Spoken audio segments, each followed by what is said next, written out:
Como aquella tarde en donde había conocido a aquella muchacha en Benidorm, no había tenido ninguna noticia satisfactoria acerca de ningún trabajo, y como las tardes restantes de esa semana nada cambió, lentamente empecé a sentirme un tanto intranquilo, y la idea de regresarme a Argentina empezó a colarse en mis pensamientos. Si bien esta idea era bastante remota, el transcurrir de los días frente a los constantes rechazos consiguió hacerla cada vez más presente. Recorría siempre los mismos bares y restaurantes, y los dueños me miraban con cierto recelo tras entrar una y otra vez a preguntar lo mismo. No recibía a su vez ninguna noticia de El Buratino para volver a incorporarme a su personal, por lo que todo conducía a desesperarme.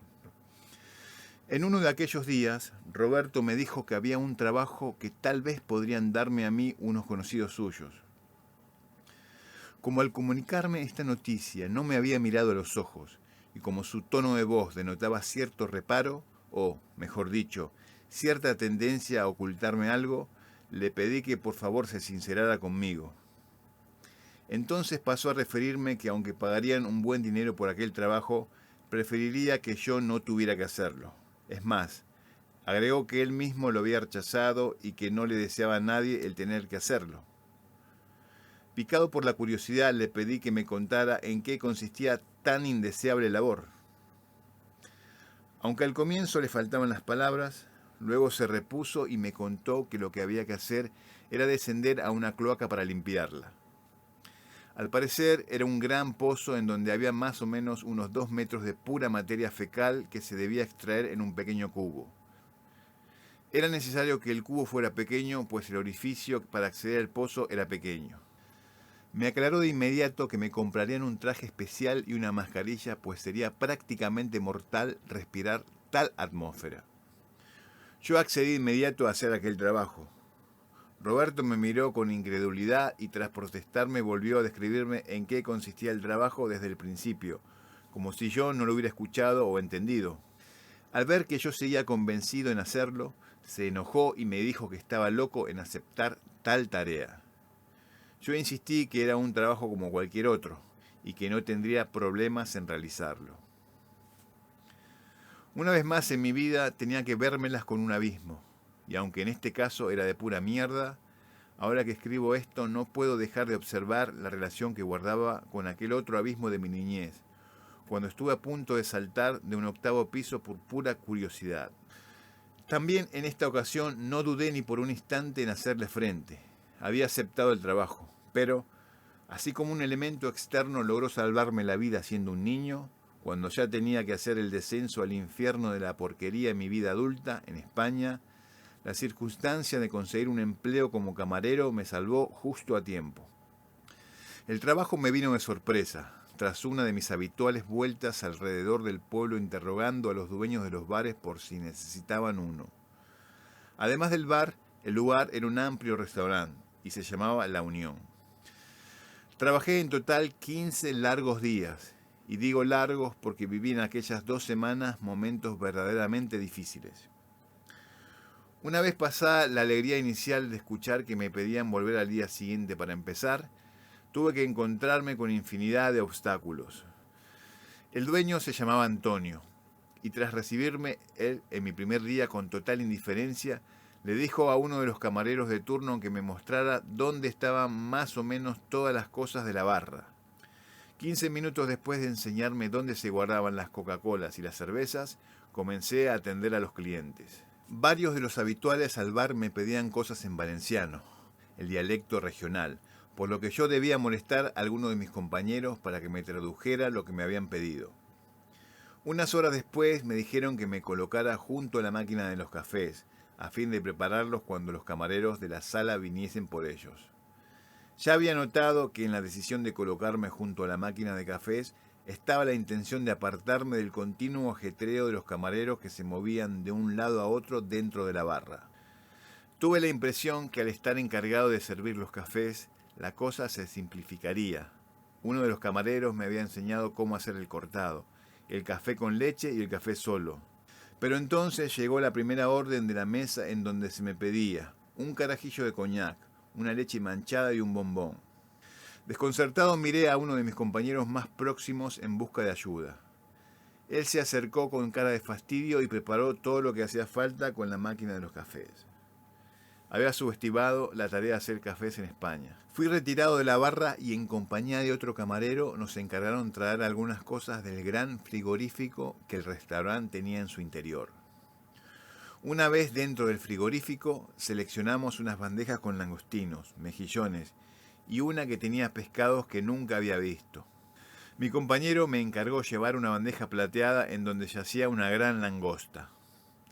Yo estaba desde el comienzo de aquella tarde un tanto confuso, pues trataba de retener en mi mente todo lo que se me enseñaba a fin de cumplir lo mejor posible con mi trabajo. Por eso, cuando alcé la bandeja en aquel estado y la langosta se agitó violentamente dejando en evidencia que estaba viva, pegué un grito tal que mi compañero casi arroja todo lo que llevaba en las manos. Cuando entendió lo que había pasado, comenzó a reírse a carcajadas. Al reponerse me contó que la langosta era exhibida viva en la vidriera que estaba en la barra a fin de que los clientes pudieran elegir lo que iban a comer. Aquella idea me resultó al comienzo increíble, pero luego pasé a considerarla de lo más cruel. Día a día tenía que sacar a la pobre langosta en su bandeja y llevarla hasta la vidriera, donde los clientes pasaban la mayoría de las veces con la mirada perdida en cualquier punto menos en ella. El animal, que durante el primer día había mostrado una gran agilidad y un color rojo vivo y unos ojos erguidos y de gran vitalidad, pasó a mostrarse cada vez más apagado y descolorido. Sus pinzas habían sido precintadas, pues al parecer podía apretar con mucha fuerza a cualquier desprevenido, pero cada día se agitaban con menos vida y sus ojos apenas si conseguían despegarse del cuerpo. Yo deseaba que se muriera de una vez. Cada vez que abría la puerta del frigorífico quería encontrármela muerta, pero al parecer tenía una gran resistencia y, si mal no recuerdo, el total de su agonía duró toda la semana. Le había confiado a un camarero marroquí mi intención de matar a la langosta enterrándole un cuchillo a fin de poner fin a su sufrimiento. Con él era con quien más hablaba y con quien más llegué a aprender. Se sorprendió mucho de mi propuesta y me pidió que le explicara qué era lo que quería varias veces, pues temía haberme entendido mal. Tras comprender el asunto me dijo que eso no era posible, pues si la matábamos nadie iba a querer comprarla. Y llegó finalmente el día en que al entrar al frigorífico vimos a Antonio y a otro camarero haciendo una limpieza general. Habían sacado gran cantidad de desperdicios y los estaban tirando en uno de los tachos de basura. Yo había entrado a fin de buscar unas bolsas con mejillones y casi sin querer vi en el fondo del tacho a la langosta. La habían arrojado allí pues la encontraron muerta y en aquel estado no era más que desperdicio. Todo el sufrimiento por el que había pasado había sido en vano. Nadie la había comprado. Mi estado de ánimo fue decayendo durante esos 15 días de modo similar al de la langosta. Entraba a las 9 y salía a las 2, para volver a entrar luego de 4 a 1 de la mañana. Realizaba infinidad de tareas, pero lo que más hacía era atender las mesas. Me había comprado unos zapatos el día anterior a comenzar a trabajar que, por ser de mala calidad, estaban destrozándome los pies. Lo que debía aprender era todavía mucho y eran incontables los momentos del día donde me encontraba perdido, o sin saber cómo actuar. Cada vez que salía a las 2 y antes de entrar de nuevo a trabajar, me detenía a pensar, generalmente sentado en algún lugar cerca del restaurante. Por momentos quería mandar todo al demonio. Simplemente quería irme por donde había venido y dedicarme nuevamente a buscar trabajo. Pero tras aquellos intervalos volví a hacer acopio de fuerzas y retornaba a mi puesto. Sabía que tenía que conservar ese trabajo a cualquier precio. He olvidado mencionar que cuando llevaba trabajando ya algunos días en la Unión, me había encontrado por casualidad con el encargado de El Buratino, el Buda, que me habían contado que el dueño del bar había preguntado por mí. Al parecer se me ofrecía el mismo puesto que había ocupado antes. Le contesté en aquel momento que ya estaba trabajando, aunque luego me arrepentí. A decir verdad, desde aquel día y durante todo lo que duró aquellas interminables 2 semanas, Me arrepentía a cada momento de no haber aceptado aquel puesto. Creo que frente a la decisión asomaban los prejuicios que Roberto y sus amigos habían sembrado en mí, acerca de la mala fama que tenía Lucas en relación a cumplir con sus obligaciones como empleador. El trabajo de camarero demandaba tener la cabeza en 1000 cosas a la vez, y yo me hallaba cada vez más confuso. Durante todo este tiempo había mantenido, con la que había sido mi última novia, conversaciones en donde se vislumbraba la posibilidad de que ella viniera conmigo a España. Volviendo al tema restaurante. Durante el día había observado cómo Antonio bebía whisky puro mientras atendía las mesas, atendía a los clientes en la barra o, incluso, bebía hasta cuando cobraba en la caja. Llevaba unas gafas de poderoso aumento y un delantal anudado a la cintura que le llegaban hasta las rodillas. Tenía un timbre de voz fuerte y gesticulaba y escupía al hablar, como innumerables españoles, incluido mi abuelo. Fuese a donde fuese, se dirigía a gran velocidad, apartando a quien estuviese a su lado con un mal humor perpetuo. Al parecer dominaba ampliamente la cocina, aunque el camarero marroquí me había dicho que cuando estaba muy bebido solía pasarse al salar la carne o condimentar las paellas. A mí me resultaba verdaderamente repulsivo, y mi desprecio hacia él llegó al límite un día en donde lo vi acariciar los billetes de la caja del mismo modo que se acaricia un montón de hojas caídas en otoño. Metía las manos entre los billetes y los impulsaba hacia arriba mezclándolos e inclusive arrojándolos al suelo. La botella de JB nunca estaba más lejos que un estirón del brazo. Invitaba con chupitos, pequeñas medidas de bebida en vasos diminutos, a los que a los gritos llamaba a sus amigos y que no era otra cosa que los clientes que tenía delante en la barra. Al servirles derramaba gran parte de la bebida sobre la barra. Una tarde de aquellas mantuvo una discusión a los gritos con su hija. La mujer tenía cerca de 40 años, aunque aparentaba muchos más. Su rostro estaba arañado de profundas arrugas que siempre consideré el resultado de una vida desdichada. Tenía un carácter despiadado como el padre, aunque por momentos se mostraba más indulgente, sobre todo cuando aquel se hallaba ausente. Ella era la encargada de llenar una gran botella destinada a almacenar las propinas que los clientes daban y que, al finalizar la semana, se repartían entre todos. Aunque yo estuve, como he dicho, 15 días, jamás recibí un céntimo de propina. ¿El motivo? Lo que se me dijo en justificación era tan absurdo que ya lo he olvidado. Al llegar a casa por la noche me sacaba los zapatos y sentía un alivio tan increíble en los pies que estos parecían tener un aprisionado pulmón en su interior que finalmente era liberado para trabajar. Karina me preparaba una palangana de agua tibia y yo me hacía remojos de hasta casi una hora. Cuando me los volvía a poner al día siguiente sentía un dolor horrible que curiosamente iba menguando luego de unos minutos de caminar. A veces me paraba en el rellano de una farmacia, a una calle del restaurante, y me cuestionaba la decisión de abandonar para siempre aquel lugar, aquella gente. Por aquel entonces tuve mis primeros encontronazos con Antonio y su hija en cuanto al tono que utilizaban para dar órdenes y pedir las cosas. Hoy sé que la forma de pedir las cosas en España difieren del tono empleado en Argentina. El modo argentino de pedir un objeto que no está a nuestro alcance va siempre acompañado de un por favor, seguido de un gracias.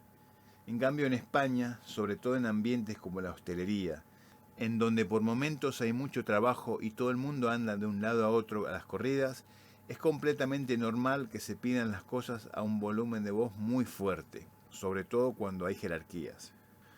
Yo, como he dicho, desconocía estos tratamientos y por culpa de mi ignorancia creía que era falta de respeto o la intención de humillar. No es más que una forma particular de dirigirse al otro en momentos de tensión laboral. Entonces sentía que mis límites estaban por rebasarse. En una de aquellas tardes en donde salí a las 2 completamente desmoralizado, decidí dirigirme al Buratino a ver si quedaba alguna posibilidad de que me dieran empleo. Hoy lo veo como una metáfora, ya que la Unión quedaba en la parte más alta del pueblo y el Buratino en la playa, es decir, en la parte más baja. Que el lector saque conclusiones. Bajé entonces hasta el Buratino y el camino me sirvió también para lamentarme por no haber aceptado el trabajo de limpieza en la cisterna. Sin duda hubiera sido más sano bajar a aquel infierno de materia fecal que trabajar en la Unión 15 días. Al llegar, me encontré en la puerta del restaurante a Lucas fumando mientras pintaba la pizarra donde figuraban las opciones de la carta. Le expliqué en detalle mi problema y le pregunté con lo que supongo fue un tono de súplica si aún podía emplearme. Él, sin dejar de hacer lo que estaba haciendo, me preguntó cuándo quería comenzar a trabajar. Con una gran alegría le comuniqué que al día siguiente. Negó con la cabeza mientras echaba el humo como una locomotora, y luego dijo que no, que eso era imposible. Me encogí de hombros y me resigné a lo peor. Continuó diciéndome que al día siguiente no se trabajaba en el restaurante, pues era martes, es decir, el día de descanso. Suspiré y le dije que entonces iría el miércoles. Nos dimos un apretón de manos que pareció significar que cerrábamos un trato, y me marché por donde había venido. Los pies ya no me dolían, y mi estado de ánimo me impulsaba cuesta arriba con gran emoción. Sin embargo, unos minutos después sentí nuevamente un malestar al considerar que aún debía entrar a las 4 a trabajar. Me senté en el rellano de la farmacia que quedaba a una cuadra del restaurante y me puse a cavilar el asunto. Pensé en decirle a Antonio que abandonaba el trabajo pues me habían llamado de la Embajada de Argentina por una carta de expulsión, aunque luego lo descarté y creí que sería mejor mencionar el encargo de limpiar la cisterna llena de mierda. La verdad era que no sabía qué excusa decirle para poder abandonar aquel trabajo que consideraba infernal. Lo que sí sabía era que no podía volver ni remotamente a trabajar esa tarde en aquel lugar. Armado finalmente de valor, me dirigí al restaurante sin un plan concebido, y 15 minutos más tarde de la hora de entrada. En la caja estaba Antonio, seguramente ya bebido, y al alzar sus gafas me miró y me confundió con un cliente. Luego se dio cuenta que era yo y, antes de que pudiera decir palabra, le conté toda la verdad en detalle, solo que agregando que mi puesto en el Buratino era algo que me esperaba desde hacía meses. La noticia le enfureció y pasó a decirme, casi a los gritos, que eso no se podía hacer, que se debía avisar con más tiempo, que no podía dejar mi puesto de la mañana a la tarde. Le dije que lo sentía mucho, pero debía irme. Su hija y algunos camareros miraban desde la barra sin entender lo que pasaba por la distancia que les impedía oír nuestra conversación. Antonio estuvo a punto de salir de la barra para seguir reprochándome cuando se detuvo de súbito, como si se acordara de algo, y volvió al mismo lugar donde había comenzado la discusión. Me dijo, ya más calmado, y con un gesto despectivo de la mano, que me vaya, y que para cobrar lo que se me adeudaba, pasara por la gestoría con la que trabajaba, pero que no volviera más al restaurante. Disimulando mi alegría, asentí con la cabeza y salí por la puerta alzando levemente mi mano a modo de saludo general, para todos. La verdad es que daba aquel dinero por perdido, pero justo es decir que a la semana siguiente se me pagó en aquella gestoría todo lo que se me debía, menos la propina.